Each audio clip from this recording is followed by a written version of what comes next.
माघी पूर्णिमा के दिन स्नान, दान और व्रत रखने का विधान है। माघ पूर्णिमा के दिन इसकी व्रत कथा का पाठ भी जरूर करना चाहिए।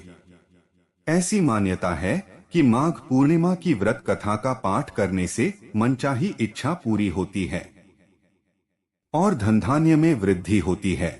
ऐसे में आइए जानते हैं माघ पूर्णिमा की व्रत कथा। हिंदू धर्म में पूर्णिमा व्रत को अत्यंत शुभ और फलदायी माना गया है। माघ मास की पूर्णिमा विशेष पुण्यदायिनी मानी जाती है। इस बार माघ पूर्णिमा का व्रत 12 फरवरी यानी आज रखा जाएगा। माघ पूर्णिमा के दिन तीर्थराज प्रयागराज के संगम में स्नान का विशेष महत्व है।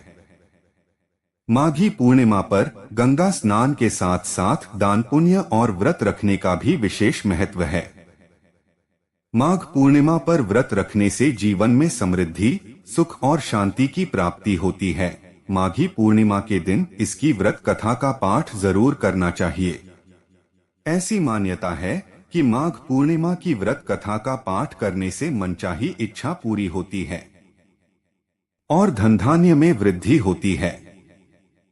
पंचांग के अनुसार माघ पूर्णिमा तिथि 11 फरवरी को शाम 6:56 से शुरू हुई, जिसका समापन 12 फरवरी को शाम 6:53 बजे होगा। माघ पूर्णिमा पर चंद्रोदय का समय आज शाम 6 बजे होगा। इस समय चंद्रमा को अर्घ्य देने का विशेष महत्व होता है। माघ पूर्णिमा की पौराणिक कथा के अनुसार कटक में धनेश्वर नामक एक ब्राह्मण अपनी पत्नी रूपवती के साथ रहता था। इस दंपति के जीवन में धन और संपत्ति से लेकर किसी भी चीज की कोई कमी नहीं थी, लेकिन फिर भी ये दोनों दुखी रहते थे। दोनों के दुखी रहने का कारण था कोई संतान न होना। बहुत उपाय और प्रयास करने के बावजूद भी दोनों की कोई संतान नहीं थी। एक दिन कटक शहर में एक योगी महाराज आए। योगी ने वहां पर मौजूद हर घर से दान दक्षिणा मांगी, लेकिन धनेश्वर के घर को छोड़ दिया।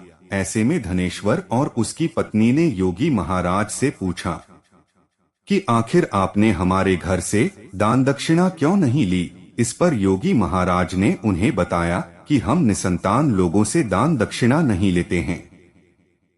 योगी महाराज की बात सुनकर धनेश्वर को बहुत बुरा लगा।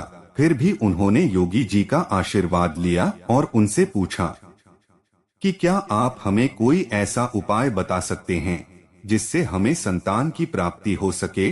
तब योगी ने धनेश्वर को बताया कि पूर्णिमा का व्रत रखें और चंद्रमा की पूजा करें। इसके बाद धनेश्वर और उसकी पत्नी ने पूर्णिमा व्रत रखना शुरू कर दिया और चांद की पूजा भी करने लगे, जिसके प्रभाव से उन्हें पुत्र की प्राप्ति हुई। ऐसा कहा जाता है कि लगातार 32 पूर्णिमा का व्रत करने के बाद धनेश्वर को पिता बनने का सौभाग्य प्राप्त हुआ। धार्मिक मान्यता है कि जो कोई व्यक्ति पूर्णिमा व्रत रखता है और व्रत के पालन करता है, उसे न केवल अच्छी संतान की प्राप्ति होती है, बल्कि उसके जीवन में हमेशा सुख समृद्धि बनी रहती है। मुख्य तौर से पूर्णिमा का व्रत पुत्र, पुत्री और पोते पोतियों के लिए रखा जाता है। इतना ही नहीं, पूर्णिमा व्रत को करने वाले व्यक्ति की सभी मनोकामनाएं पूरी हो जाती हैं। मित्रों, आज की वीडियो में बस इतना ही।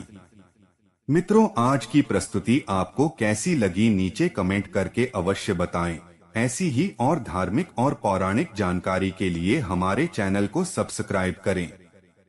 धन्यवाद।